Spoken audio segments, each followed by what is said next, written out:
Hey, hockey fans, TBOS is 13-3 here with top shelf guest, former Western Michigan Bronco, currently in the Hall of Fame, Washington Capitol, Colorado Avalanche, Philadelphia Flyer, longtime hockey analyst and current Flyers president of hockey operations, Keith Jones. This episode is sponsored by Riverside Bike and Skate, Raleigh's Coach Club, Dooley's Pub, Market and Johnson, and Chippewa Valley Orthopedics and Sports Medicine, which has been committed to the healthcare needs of patients in Western Wisconsin since 1954. Mogi. Well, we got this interview through our buddy Steve Coates, who we interviewed last year. So we're here at the Flyers Training Center in Voorhees, New Jersey, and we're so excited to sit down and talk with Keith Jones. Excited to be here, guys. I'm not so excited you're hanging out with Steve Coates, but I'll let that pass right away. Well, we're going to clear the air on that regarding our former guest, Coatesy. Jonesy, it's our understanding, obviously, that you've been inducted into the Broncos Hall of Fame. Coatesy has been inducted into the Michigan Tech Hall of Fame, which has a 103-year rich history of hockey. Doesn't that mean his induction is a little bit more prestigious than yours? What it does mean is mine was just diminished quite a bit. I thought it was special that I went in there. I can say that anybody in these universities. But congrats to Coatesy for that. He deserves to be. The fact he's still alive is a miracle, the way that guy parties. All right. Go ahead, Moog. All right. I love that. That was awesome. Born and raised in Brantford, Ontario, the birthplace of Wayne Gretzky. Tell us about growing up there and how you were introduced to the game. Yeah, I started playing and started skating, before I can even remember it, almost like when we learned how to walk. So when I think back, I don't remember my first time on skates. It was just something that seemed to just be happening. Played on the outdoor rink quite a bit at the local school that I went to, the public school, Grand Woodlands was what it was called, and the parents would get out there and freeze the ice. We actually had lights, believe it or not, going back, that's a long time ago now, where the parents did a great job in making sure that the tennis courts were flooded, boards around, nets on the ice without any netting. Often it was a blanket that was put over top, and we would skate around all day, no helmets in those days, of course. But it was a great way to play, and I would play all day and into the night. And then I would skate home after. The winters were a lot rougher back in Brantford in those days, so you were able to get on the road with your skates and skate all the way back to the house. So great memories of that. Just loved to play the game. And then started playing organized hockey shortly after that, probably around the age of 4, and was very good as a young player. Excelled at it, really up until the age of probably 12. And then things kind of changed for me. Players started to grow. I wasn't growing, and my play kind of diminished from there to the point where I was playing hub hockey, not AAA hockey, not the highest level of minor hockey, as I want to say, minor midget year, so probably around the age of 15 or so. I dropped back down and played 1 year of hub hockey, kind of found my game and started to grow again, and things started to kind of get better from that point on as far as the level of hockey that I was playing. So let's go back to the initial introduction. So the parents took care of business, getting the ice ready to go. You had the rink, you had the boards, but you really didn't do anything organized. You just pretty much skated around, played shinny, just correct. Kind of figured it out on your own. And we did have a league that was established called a park league. So you would play all the schools, the outdoor rinks around the community, and most of them were at local schools where the other parents would flood their rinks as well. It was a somewhat organized league. The benches were actually the snowbanks. You would cut out the bench kind of like that, and that's where you would sit when you would head over after your shift was over. So sure. I do have very fond memories of those. And I literally was probably 4 years old, and I remember it because that's how much it meant for me and a lot of my friends to be out there and able to play hockey. That's fantastic. But as you grow older, you said your skills didn't quite keep up, or your size didn't quite keep up to the kids, but you ended up playing junior hockey at a C level at some point then too. Yeah, so after the AAA major midget year, after I played the 1 year of hub hockey, I reestablished myself. Some other players went on to play junior A at that time, and that opened a spot for me to get back on the AAA team. After that season, I was draft eligible for the OHL. I was not drafted. Didn't really expect to be. That wasn't like scouts were knocking on my door saying, get ready. But I did think I would play junior B hockey, which was in Brantford, a team called the Brantford Classics, which Rob Blake played for. And I thought I would have a pretty good chance to do that. I received letters in the mail for junior C hockey. Norwich and Paris, Ontario had teams, and I kind of laughed about it. Like, I'm not going to go there. What's the junior C? I didn't know what it was, right? It was only 15 minutes away from my house. But after being cut from junior B, I called the junior C team and said, can I try out? And tried out. And it was no guarantee that I would make the team. Although in my mind, I thought I would, but made the team kind of as a maybe third, fourth line player. You're still 16 playing with 20-year-olds. Sure. A lot of farm boys and small town teams riding the school bus, and the wives and girlfriends, believe it or not, a couple of guys were married, riding on the bus with you, case of beer at the back, and cowboy boots, sweatpants, and a whatever shirt you felt like wearing that day. So that was 1 year of that. I thought, I think I'll try out for the junior B team next year. That season went well, especially in the second half, and I really started to grow a little bit at that time. But tried out the next year in Cambridge for a junior B team. The Brantford team had been suspended for 1 year for a bench clearing brawl incident that had happened the previous season. So tried out in Cambridge, made the team, and decided, I don't want to play junior B. I'm going to go back and play junior C again. So I played junior C as an 18-year-old, and had a great year and had a great time. Chicken wings and beer during the week, one practice a week, and games on the weekend. And I thought that was pretty cool. We were done on February the 4th that year. The season was over. Dang. Yeah. No playoffs? No playoffs. Well, we had playoffs, but that's how quickly that season would end. Okay. And I used to get $10 in gas money to go back and forth from Brantford. Eventually, I moved in with a buddy of mine at his place with his family in Paris. And my junior C second season went very well, to the point where I tried out for junior B the next year. As you're describing these steps you took, I'm noticing a smile on your face. You must have some just awesome memories of this time. I do. It was a great time. I still have lots of friends that I played with during that time. For me, it was, when I look back on it, I learned how to play as a smaller player while I was growing late. So I learned what it was like to need your teammates to protect you at times. I learned what it was like to try to survive just at that level. To play in multiple roles, to wait for the chance to, get your power play minutes. But in order to do that, do the other things properly to get that chance. So I do think all of those things really benefited me. Some bench clearing brawls where I was glad I had some big, tough teammates. I could get in there and fight the right guys, and I wouldn't have to take those boys on. So had I fought the wrong guy, I wouldn't be here talking to you guys. So you had brains. Yeah, I was smart enough to know what situations to get in and where the exit was. So those things can serve you well. Well, go ahead, Mo. Oh, speaking of brains, so you didn't go the major junior route in Canada for your next step, but you did go to U.S. hockey at Michigan, Western Michigan Broncos. So how did that? So I played the 1 year of junior B hockey after 2 years of junior C. I actually played in Niagara Falls, and had a couple of buddies that were on the team from Brantford. Kenny Wilson, one guy that stands out to me. He had been there for a year and kind of helped me get down there. Tried out for that team as well. Made the team late. It was just a really good group of guys down there. Had a very good season. I don't know how many points I had. It would be probably around 150.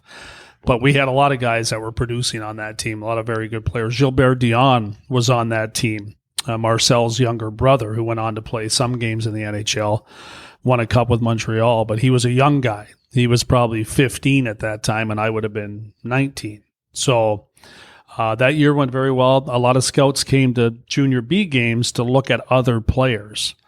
and often on other teams. And one of them saw me play. And a gentleman named Sam McMaster, who went on from Washington to be the GM in LA many moons ago, had something that he saw in me that he was surprised about at that level, and thought I was the best player on the ice the game that he watched. And he came multiple times after that. And, the player he had come to watch play on the other team was a guy named Jim Sully that actually did play some NHL games, but spent most of his career in the minors. But he was a young kid at that time. But he talked to me after one of the games. Our coaches said, "Hey, this guy from Washington." I started laughing. I go, "Okay, boys, where's the camera?" It's like, and we had this conversation. He goes, "I really like the way you play. You're not ready, obviously, to get to the NHL. We'd like you to go to college." And then college recruiters started to come by at that time. It was late in the year. It was February. So most kids have already committed. Yeah. So a lot of schools didn't have a lot of scholarships available. But Western Michigan was one of them. Northeastern was another. Lowell University was a third. I had planned to visit all three schools, but I really liked the fact that Western Michigan was closer to Brantford than the other ones. Be a 5-hour drive for my parents. And I thought that would be, a pretty convenient thing. So decided after a few trips to go to Western Michigan. Bill Wilkinson was the coach. Great man. It took more than one visit from him to convince him that I was the guy that was worth giving a scholarship to. Okay. So it wasn't something that he said right away. I went on my visit, and he brought me in his office and said, I don't know. I don't know. So I thought he was just going to offer me then. I went back. I was getting ready to go to Northeastern. He came and watched me play another game. And he called the morning I was going to fly to Boston, and he said, "Hey, we would like to give you a scholarship." And I said, "Good, I'll take it." And I didn't even go on my other recruiting trips. Wow. Okay. I didn't feel like flying that day anyway, so there I went. That's an odd. What skill set did you bring that they were interested in? It's a great question. I would say determination. Okay. I fell down a lot. I had never lifted a weight before I went to Western Michigan. I had never been in the gym. I was 19 years old. I was as raw could be. I had a fat gut and skinny arms. And, so you were just playing for fun. If there was a shirts and skins game, I would not have played because I wouldn't have wanted to take my shirt off. That's a fact. And if I ever had to go to a combine in those days, I would have quit hockey. Oh, sure. Guaranteed. Yeah. I would not have gone through that. Okay. I went to Western Michigan after, a summer long. I had a guy named Paul Polillo, was a big college scorer. He was from Brantford. And he was at Western. He was going into his third year. And I would see him in the summer at the gym. And I go, "What am I, this thing they sent us in the mail, do I have to follow that?" He goes, "No, don't worry about it." And I'm like, so he really set me up to get crushed. And then I got there, and the guys were warming up with 135-pound weights, doing the bench press. Yeah. And I thought, well, it doesn't look that hard. They're just slapping it up for the warm-up. And then sure enough, I got underneath there, and I couldn't get it off my chest, 135 pounds. Oh, man. Going into my freshman year. Mike Eastwood was there, who was a former teammate of mine at Western. Had a long career in the NHL, and in fact is working for us now as one of our scouts, our pro scouts. He was there to help me get that bar off my chest. And he was a sophomore at that time, and he said, "That was me last year." And that's what Western Michigan was. You got, late blooming athletes that weren't highly recruited to the top schools. Okay. And, and they hit on a few. Eastwood was one of them, and then myself. But that's kind of what it was like. And then you started to figure it out. The program there, the emphasis on the weightlifting, being in there with the football players and their strength coach. And, I hated the first 6 months. I wanted to go home. I was like, this sucks. And it was hard. But practices were tough. Games were, difficult, but I always loved playing the games. Yeah. And then the other stuff just started to slowly come along. But that's a project. That's a project. So started with, I think I had 9 goals my first year there, which isn't bad for a freshman, but kind of showed enough that there was more potential there to keep digging into. Well, obviously there was more potential because you bloomed and eventually got drafted by the Washington. Well, drafted before I went. Yeah, I was drafted in that summer before I went to school, which was another surprising thing. As much as I had talked to them a couple of times, I was surprised to get the call. I was so surprised I was not at the draft. I was at Flamborough Downs betting on the horses, and as a young man should be. Yeah, took all my money I made from the golf from the Benmar go-kart track near Paris, Ontario, and would run with my check over to Flamborough Downs and try to hit a trifecta. But anyway, I got home from that. My dad was sitting on the porch, and he's like looking all excited. And I'm like, what's wrong with this guy, right? Yeah. He's like, you've been drafted. I go, are we going to war? He said, no, you've been drafted to the NHL. So he said, your mother got a call from the Washington Capitals, and she thought they were kidding. And so on the phone, they said to her, how Sam McMaster and his guys, David Poyle, Jack Button, they said to my mother on the phone, how old is your son? And she said, he's born, November 8th, 1968. And they were good because of the draft list of probably 3,000 kids in those days. There's 12 rounds in the draft back then. Yeah. I wasn't on that list, even though they had scouted me and sent me to talk to all the universities. I was not on that list. So once they confirmed my birth date, they said draft eligible. So they said to my mother on the phone, listen to this. And they said over the phone, the Washington Capitals with, the 141st pick in the 7th round select Keith Jones. So my mother got to listen to that on the phone. Cool. Yeah, isn't that great? So what they said to her was, tell your son to be home at 8:00 tonight. We're going to call and talk to him. And so that's when I got back from the track. They said, so I still had another 3 hours left before I talked to him. So I was just so kind of befuddled as to what was happening. So I got the call, got downstairs, answered the phone in my parents' basement where my sister still lives in that home today in Brantford. And I just remember looking in the mirror kind of going, is this really happening? Do they know what I look like under here? So I talked to the Caps on the phone. Sam McMaster eventually got on the phone and he said, Keith, I'm your godfather. He said, I fought for us to pick you with this draft choice, and you're going to make it to the NHL. Oh. And I said, okay. And I thought to myself, good luck, buddy. So it was get off the phone there, and then this long journey began that, one person really in Sam McMaster had so much to do with me getting there because he had found me, he had discovered me. Wow. So those scouts have a very important job to do. Yeah, wow. And you rely on them in your current job as well, immensely. And we'll get to that in a minute. But, you went pro after your senior season ended and played 6 games in the AHL after leaving the Broncos. What was that jump like going from college to pro? Yeah, it's interesting. So many kids leave early now. The system's a little bit different. I would have left after every year of college. They never called. I was begging. I'm just get me out of here. I'm not a very good student. And I'd call them and they go, who's this? Who? Get back to school. So finally I got to leave. It was no guarantee I would sign after college. It was sure. I had no idea. I had no idea if I could play in the NHL. I didn't know if I could play in the American Hockey League. I'd never had a fight before in my life through anything. College, junior, I played an aggressive game, but in college you had a cage on. The fighting was not something that was, very, very likely in a game. And I learned how to play kind of like a rat and stir the pot and, cause enough damage, but not really have to back it up. So I'd never done that before. So I got to Baltimore and started playing the last 6 games of their season. They weren't going to make the playoffs. There was about, I want to say 6 or 7 of us that arrived at the same time.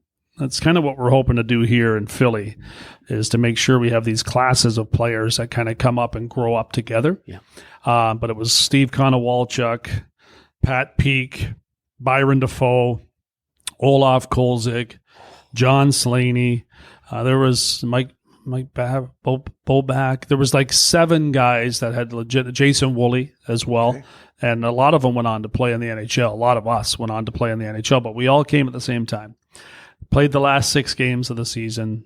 The NHL had a players' strike in 91-92, just prior to the playoffs. So they said, go back to school and finish your education. I kind of laughed to myself on that one because that wasn't going to happen. So I went around back to Western Michigan, drove around on my new sports car and just waited for the call. So but that strike lasted a couple days, and I was called up as an extra player, meaning I had 0 chance of playing in a game, but I was going to be around and practice and, watch the Capitals hopefully go on this long run. Well, they ended up losing to Pittsburgh in the first round after being up 3-1. Pittsburgh went on to win the Stanley Cup that year. And that was my first kind of eye-opening experience of having my name announced in Pittsburgh on the board as a scratch. I thought that's amazing. I made it that far, right. But still never knowing if I could play in the NHL. You don't know. So I played the end of that year, came back to Washington for camp the next year, and was getting sent down. Baltimore and Washington, the Capitals and the Skipjacks shared the same practice facility. Okay. So you were right in the mix with everybody. And just remember thinking how much I wanted to play one game in the NHL. You don't know. You really don't. Well, I never knew. I'm sure there's a lot of kids that think they know how that's going to go. And if you have one, just to say you played one game in the league. So the first game on the schedule was against the Toronto Maple Leafs in Toronto. And of course, I grew up in Brantford, an hour from Toronto. And that was motivating me beyond belief to try to make the team. So when I was sent down, I had a long argument with David Poyle. Not argument, but I made my case as to why I believed that I made the team. And he was really taken aback by it. And in fact, I don't know if he ever had another meeting like that the rest of his career, as he's starting to slow down now and announced his retirement last year. But it was 90% of it was that I wanted to play. If I was going to play one game, I wanted it to be in Toronto. So It was really the motivating factor behind everything that I was saying to him, because I never really believed that I was going to last. I just thought I knew I was close because I had a good camp. And I thought, I'm going to put everything on the line here and see if I can convince this guy that I deserve to be in the NHL. So anyway, he did send me down and played the next 8 games in Baltimore at the start of that season. It was very productive. And do you guys need the lights? The lights go out. Hang on, I'll get them. Yeah, all right. They're probably on a timer. There you go. We weren't moving enough. See, I had you guys held in suspense here. Yeah. The story's already been written, boys. You weren't as demonstrative as some of our guys we've interviewed. That's funny. So where was I with that? You were at the 8 games and you were... Yes, yeah. So... And I was productive. I believe I had 7 goals and maybe 3 assists in the 8-game period. And I kept telling, Barry Trotz was the head coach in Baltimore, and I kept telling, I'm ready. I need to go up. So anyway, the game before I eventually got called up, we played Utica, I believe, and it was a 10-8 game. The 9th goal, we lost, by the way. The 9th goal went in. The 10th goal was an empty net goal. I was on the ice, and the buzzer went before that puck entered the net. And I was mad. I'm chasing the ref. So we lost 10-8 instead of 9-8. There was really no time left, right? It didn't matter. The game was over. And I'm chasing the ref around the ice.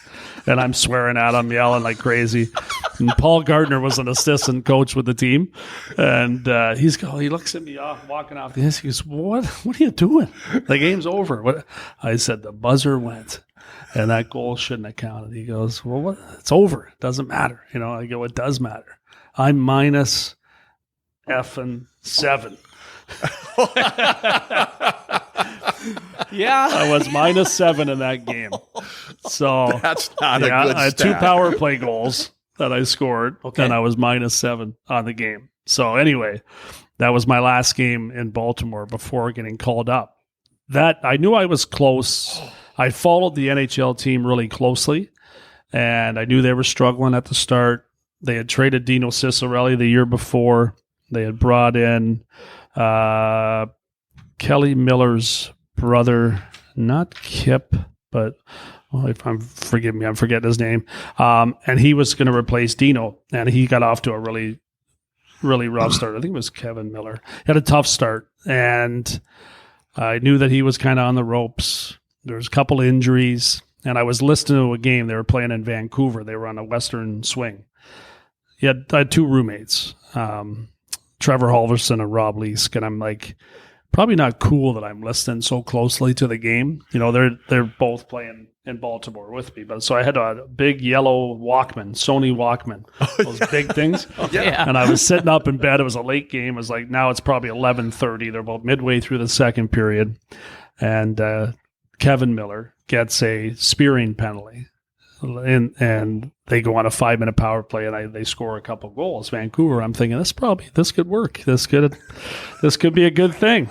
And Mark Hunter had just broke his thumb, Dale's brother, and I was starting to do the math, and I'm like thinking, okay, so anyway, my roommate woke me up with a poke, not woke me up, but got my attention by giving me a tap on the shoulder and said, take your headphones off. The Capitals are or David Poyle's on the phone. He wants to talk to you. Here we go. Yeah. So that's kind of incredible when I look back on that. But so he on the phone said, I don't remember what he said. All I remember he said was, be at BWI airport at, 6:30 tomorrow morning. You're going to Calgary.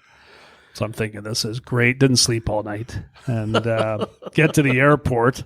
And I walk around the corner, and Steve Konowalchuk's standing there too. And I go, "Oh no, dang it!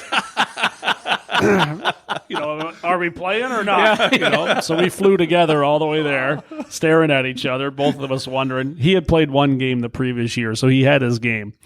And we got to Calgary in time for the morning skate. Went on the ice, skated around, couldn't make a play. It was just it was incredible. Couldn't get her mind off of what was happening. Terry Murray was the coach.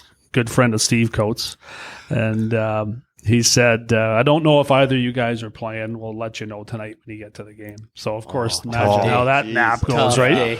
You're this the crazy pregame nap journey go. you've been on for so many years is, that's could be happening. So got there and were informed that both of us were playing. So Nice. Yeah. Skated around the warm-up again, couldn't make a play. Took a penalty my first shift. I was in the penalty box. You're on the stats though. Oh, my gosh. Yeah, I got that on the score sheet. Theo Fleury elbowed me and broke my tooth in half in the first shift. It was it was crazy. But it was obviously the chance of a lifetime, and have those. That's a memory that I'll never forget. Well, obviously it was a big enough impression that you ended up with a prestigious career after that.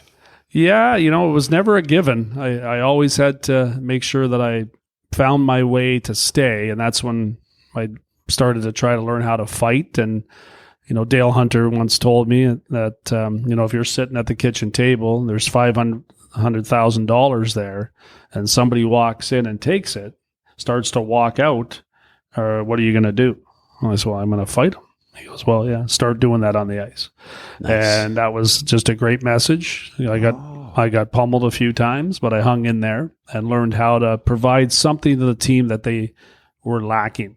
More of a spark type player, of a change of momentum type player for my first couple of years, and then started to establish the other things that I had done in college, which was score a lot, and started to pick up that side of the game and became a really good complementary piece to star players, the third wheel on a good line.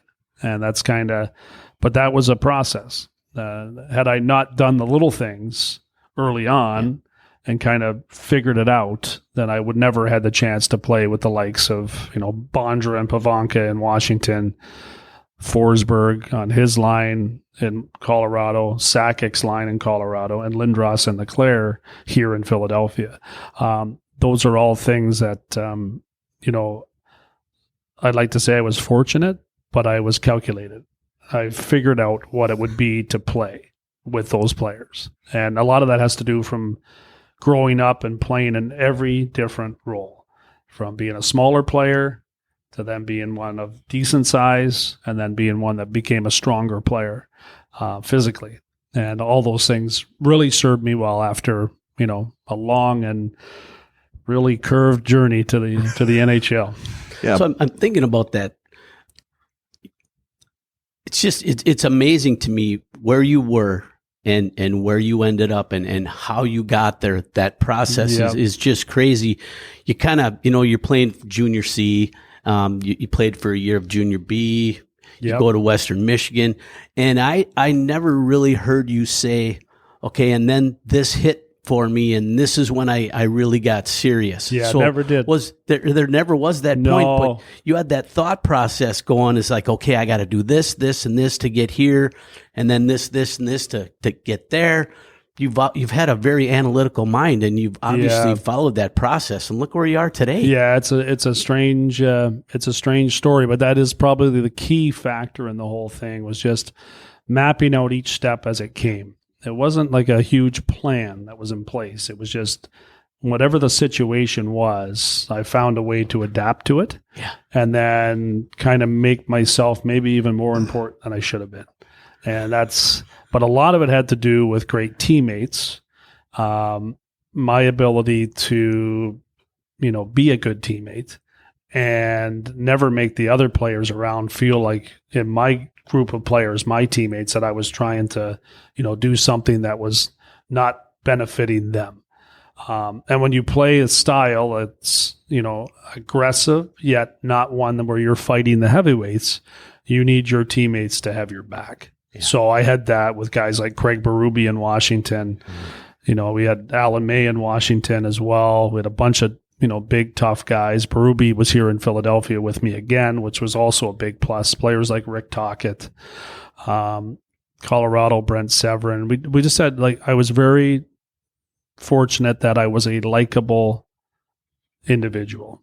And that wasn't by design. I was just really lucky that that's the type of personality that I had. And I think that's probably really served me extremely well as this whole journey's been taking place. Well, you're definitely an extrovert, so your personality shows. I think it's important, and I think that teams need players like that. And I always tell our scouts, as we're talking about, one scout changed the entire course of my life. Yeah. And when Sam McMaster was in LA, we played them with the Capitals my first year, and he was still there as the GM.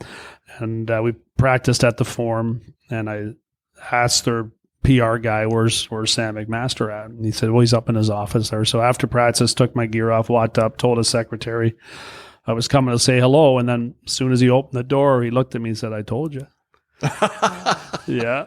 And I was like, it was great. Yeah. But to take the time to thank him was also important. Oh, yeah. So often in this business, there isn't a thank you. Oh. It's what you owe me instead of I owe you. Yeah. And that's something that I hope all of our players that come through here with the Flyers kind of understand that. That's not always going to happen, but it's something that I think builds an organization the right way. We're going to give a shout out to a couple of our sponsors. Thanks to our friends at Markin & Johnson, longtime supporters of the great game of hockey and our youth throughout the Chippewa Valley region of Wisconsin, and Raleigh's Coach Club in Altoona, Wisconsin, located across the street from the Altoona Ice Center on Spooner Avenue, which has been a staple in the Altoona community for decades, providing support and sponsorship for youth and adult sports. Raleigh's has your favorite beverage ready and your favorite team on the screen. Mogi.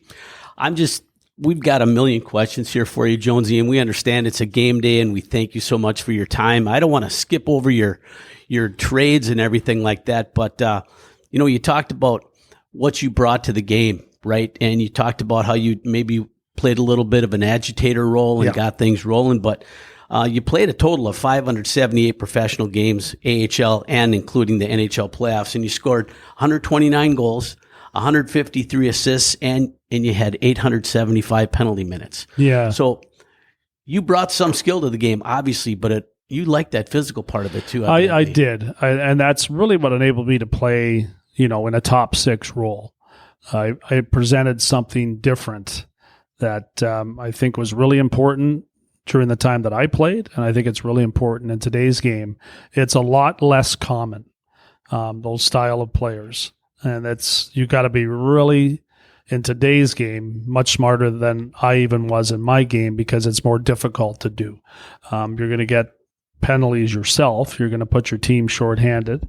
The rules are much different now, as far as hooking and holding and the things you could do to agitate the opposition. It's really much more difficult. So players like that, the Brad Marchands, now I'm not saying I was him because he's an incredible talent, but he kind of carved his way into the NHL in that type of role and then became a great player. There's a couple of guys that do it now, but they're great players. I was a good player. These guys are great players, like Matthew Tkachuk. Those guys are extremely hard to find. We have one here in Philly that's right there, and that's Travis Konechny. And I really appreciate all the things that he does in his game. He's more skillful than I was and is more important because he drives play. I was not a line driver. I was a guy that helped a line. So he can drive a line. And those guys are really important in today's game. We're lucky we have one here in Philly. Yeah. Going back on your career, if you could pick 2 line mates that you would want on the ice with you on any given shift, who would that be? That's a really hard one because I had some great line mates. I would probably go... Oh, man, that's tough because I've got Forsberg, Sakic, Lindros, Leclerc, Kaminsky. I mean, I was lucky. I was like Adam Deadmarsh. I'd take Adam Deadmarsh on my wing anytime. He was a really talented, tough player, and unfortunately took a couple of bad punches from Ed Jovanovski in a couple of fights, fair fights, but he got hit hard, and that kind of derailed his career. But he was an awesome player to play with.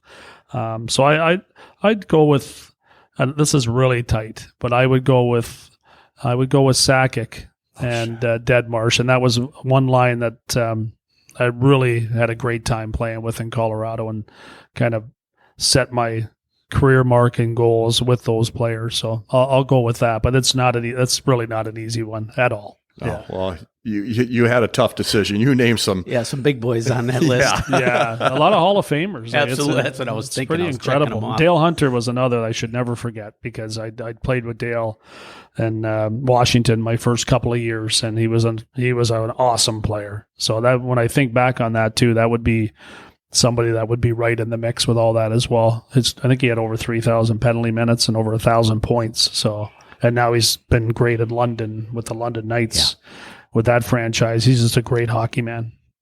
So you mentioned Eric Lindros. Okay. I want to take you back to the game that you guys were playing against the Nashville Predators, and Lindros suffered a rib injury. Right. And it evidently turned out to be a lot more serious than what was initially diagnosed. And evidently the team was looking to fly him home, and you were adamant that. Well, the team was flying home is the whole thing. That wasn't like they were. That's just the way the schedule was. Sure. So after a rough night, it took some alerting to the medical staff that he was, it seemed like it was more than ribs. So they reacted quickly from that point and got Eric to the hospital, and it turned out it was a punctured lung, and thankfully he was, okay after that. But I got a lot of credit for saving someone's life, but it wasn't really what it was. It's an exaggeration for sure. But it's just being, I was his roommate. I did make some calls. And fortunately, there was a doctor there that knew how to do things a lot better than I did. That saved his life. So, but it was a weird... Well, you had a big part of it, evidently. Yeah, so. I'm sure he's thankful for that. Yeah, of course. Of course. Absolutely. Yeah. But he would have done the same for anybody else as well. Yeah. You mentioned chasing this referee around in the -7 game. Any other instances that a referee and or coach had to get a little talking to by Jonesy? Yeah. I had many fights with and arguments with not so much the refs. The refs were, in many cases, a good friend of mine because when you're not the guy that wants to fight the heavyweights, but you're stirring the pot, those linesmen can come in and save your life every once in a while. So you better be nice to them because when they say let them go, that's not the words you want to hear. Especially if you're lined up against one of the big boys. It could be the worst nightmare you've ever heard. So enough of them stood in there and kind of recognized if you were overmatched. So they were good, very good people. I did have an incident here in Philly in the playoff game where Terry Gregson had called a penalty late on John LeClaire in an elimination game, and it was a 1-1 game. They scored on the power play, won the game, and after Mr. Snyder was going pretty wild about the call, and he said to me, "Say anything you want, I'll pay the fine." So, I kind of said, "Well, I think I got to say something here," so I did, and I wish I didn't. When I look back on it, it wasn't the smartest thing to do. And when I look back at the play, it actually was a penalty. So the referees were they were turned off by that. The next season, they definitely did not appreciate one of their teammates, getting verbally attacked in the press. So I did get fined. Mr. Snyder did pay the fine. He had one big one for himself, and there was some frustration after the game, but. It probably was, it was not the right thing to do after the game, but lesson learned on that one. You finally hang up the skates, after, I would call it a prestigious career. You were fun to watch. It was a career. I actually retired right here in this room that we're sitting in right now. Is that right? Yeah. And Bob Clark, who I know you guys are going to visit with, made the announcement. He sat there. And I was wondering to myself, why am I even getting this? It was 8 games into the season. My knee was shot, and I was just kind of taken aback that there was actually a press conference, So he sits down, he says, "Jonesy's done." That was the announcement. See if he even remembers when you talk to him. And I thought, that didn't sound great. Jonesy's done. 100%. They played it on the radio forever around here, too, after I started doing morning radio. Whenever I would say something stupid, they'd play, "Jonesy's done." In Clarky's voice. So that was, that's funny. It was sitting right here in this room 23 years ago, almost 24 years ago that happened. Almost to the date. It was early November when I retired here. So as a Flyer. Yeah. Crazy. Wow. So you leave the game, you become a broadcaster. And I listed some of the guys that you've had an opportunity to work with: Bill Clement, Brian Engblom, Mike Milbury, Lee McHugh, Patrick Sharp, all the boys at TNT. You don't have that team anymore actually playing hockey, but I gotta imagine listening to you guys and watching you on TV, the banter, does that become your team then? It does. And all the same qualities that you had as a teammate when you're playing, I think serve you well in your post-playing career. There's so many great lessons in hockey, whether you make it to the NHL or the American Hockey League or don't even get to that level.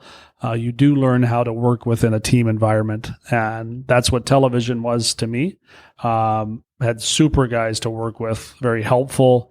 As you guys know, holding a microphone, there's only one person can talk at one time. So you learn about, making sure you're not hogging it at the same time that you're sharing it and that you're listening to the people that you're working with. Sure. But all those things don't necessarily come naturally. So I think it's important to have people that help you along the way. Bill Clement was one of those guys with me. Brian Engblom was a great teacher. Michael Barkan here in the Philadelphia area. Al Morganti, obviously Steve Coates, your good buddy. Very welcoming and also great teammates. And I do think that's what makes for good television. Well, we certainly enjoyed the time that we watched you behind the mic, either during a game, after a game. But eventually, for some reason, you end up between the glass down rinkside. Yeah. Was that your choice, or was that Laura? No, it was never my choice. It's kind of sacred ground down there. I personally enjoyed doing games from above. But after the switch from NBC to TNT, that was the job that was available. So I just kind of slid into that position. But I know the position well. That position is being a complementary piece to the people that are doing the game from up top. You don't want to overwhelm it. You just want to add to it. And if you have an ego, it's not going to go well down there. because you're going to be trying to hog the mic. And when you're doing a game, there's what's called a talk back button, where as the play is going on and being called, if you see something of interest that you want to, play back for the audience at the next whistle, you would hold down a talk back button and say in your microphone, because it's not going on the air, it's just going to the truck, hey, save that for me. That was a really great play that just happened. But if both guys are hitting talk back upstairs, the upstairs guy and the guy down below, then all the guy in the truck hears is noise. He can't really hear. So when I was down there, I didn't look so much for all the little things. I left that up to the guy upstairs, which was Eddie Olchuk, who was a great teammate, but also understood that in order for that to work, you can't be fighting for everything. You can't be trying to be the first star. You got to share it. Okay. And that's not an easy broadcast to do. I personally enjoyed being upstairs more, but when you have good teammates, it made for a lot of fun to be down there and gave me a great look at, really an incredibly close look at every player in the league. And I do think there's benefit to that now in doing the job that I'm doing here. It has to. You can see inside the player, you can see what their interactions are on the team as far as their bench, how much they're loved. There's just a lot of little things that you can pick up there. So it turned out to be a great benefit for me. But I do think that in order for that to work, and it works for TNT, is just being a good teammate. And Brian Boucher's there in my place now and also replaced me here with the Flyers. Yep. So they're in good hands with that. But it can get muddled if it's not the right people doing it. I'm going to give a shout out again, and then we're going to come back to what you're doing now. Riverside Bike and Skate, Eau Claire's hockey headquarters, which is the oldest hockey store in the state of Wisconsin. Buy hockey gear from the people that play and know the game. And don't forget about their bicycle sales and service, as well as your paddle sports center for kayaks and canoes. And Dooley's Pub, which has been Eau Claire's home for hockey and all sports fans since 2005. Dooley's Pub is a proud booster of the University of Wisconsin-Eau Claire and local high schools. Dooley's is located on historic Water Street, providing excellent food and service, and has all of your favorite sports televised at all times. So after 18 years as a broadcaster, the Flyers come calling with the president of hockey operations job. Okay, first off, we want to know how it's going for you. First year in the position, and secondly, why now and why with the Flyers? Yeah, it's going well. I probably answer the second part first. It's the only team that I would have done this with. It's the only team that would have been interested in me to do this. It is a really rewarding position. It is so far seemed natural. I have really good people to work with. We've added some really good people along the way here in the last little while. And I recognize that we need A players both on the ice and in the front office to make us into the type of team that we need to be, like this team used to be. I am fearless in adding people that can make us better. And I don't think that we're going to get there if we don't, make the right decisions. So we're a pretty resourceful team here. We have ownership that will do whatever it takes for us to get back on track, meaning they'll spend, and they are willing to take chances. So we're in a good position here to get back on track. And I've got, a general manager in Danny Briere that is sharp as a whip. He is really well thought out, has experience in front office positions, but is also really mindful of everything that goes into what he's doing. And I'm just really impressed by what he does. Got a head coach that's been there, done that, has won a cup before, has done, multiple great coaching jobs with different types of teams, and has shown a great buy-in to try to allow us to play our younger players and build this thing properly. And I think that we owe a lot to what John did last year with this team. He really, got it headed in the right direction, and then kind of opened eyes to where the other spots were that we could improve. And we started that process. It's going to be a while, but we're gonna keep our fans informed as to what we're doing and make sure that they feel like they're a part of it, because that's really what the Flyers have always been about.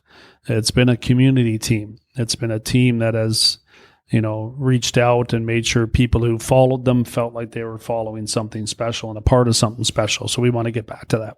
Absolutely. Are you individual that talks to the coach about lineup or scouting, or are you letting that go? Yeah, I'm there for whatever they need. Okay. I want to make sure that I provide them with everything possible for us to be as good as we can be. So that changes every day. There's always something, but I'm around every day. I'm with everybody. I have no ego in this. It's all about us. And we have people within our organization that think in the same way as far as ego goes. This is a challenge. There's no doubt about that. And if we're doing it together, there's a far greater chance that we're going to get it right.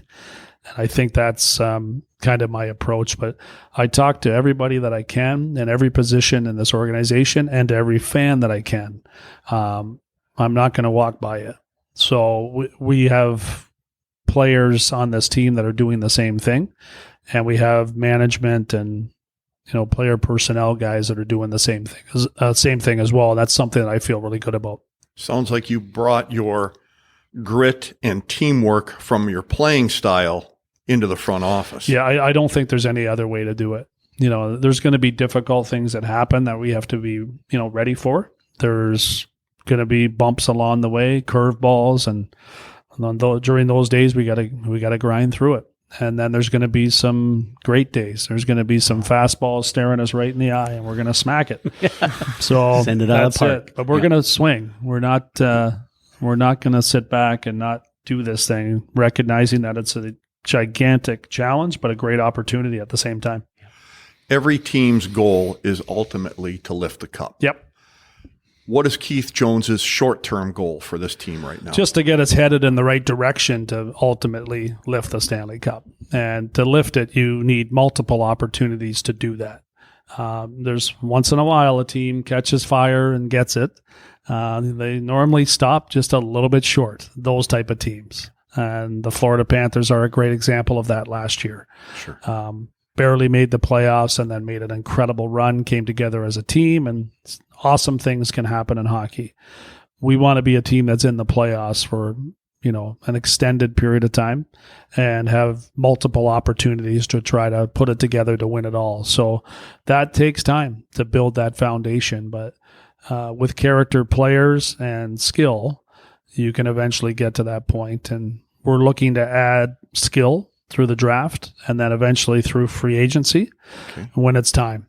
But right now it's time to build, from within, build our team as far as the way that they play the game, how they react and interact with each other. And I'll tell you that so far that's been the biggest plus in the early going of the season.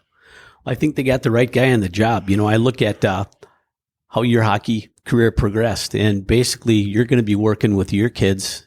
I'm saying kids, your younger players, and of course you've got some older vets that are leading the way with these kids, the right guys, the right characters, the right qualities, and you're going to figure it out. And God, we're excited for you. We're excited for you and the players. I appreciate it, guys. We're excited here too. We're going to figure it out. We'll get there. I got one last question for you, and it's a tough one. As a player, did you ever have to deal with a cancer in the locker room? And if so, what would you do now as a president if you've got that same situation? I think they're rare now. I think you can see the signs before they start to become, I think you get to it early. Okay. And I think we've done that. I can honestly tell you, I never had a player that became that I played with. There was signs that they could, but we always had a really good group of guys around to make sure that did not fester and become something bigger. And I think that if you have the right things in place, the right leadership throughout not just your front office, but through your team, that you have a greater chance of avoiding that. So we're going to try to do it that way. recognize when things are going in the wrong direction and try to make sure we help that player. And I think by doing it that way, just being alert, having a good feel for your team, being around, putting the work in, that there's a greater chance that you'll be able to deal with that efficiently and hopefully before it becomes, something bigger than that. Jonesy, if I was a player on your team, I'd be frickin' pumped right now. Good. I like it. You got some size. Got a uniform he does. on. He does. Yeah, all I got is size and reach. I got no speed and I got no shot. Hey, you're big, but you're slow. So you're better than Coatsy. I like that one. Oh, this has been a blast. Great, guys. Good to catch up with you. I appreciate that. And ladies and gentlemen, please don't forget to leave us a comment or a thumbs up, thumbs down on our social media platforms. This helps us stay in the game. And again, Keith Jones, thank you. Thank you, guys. Hey, huge thank you to our special guest, Keith Jones, as well as you folks, our audience.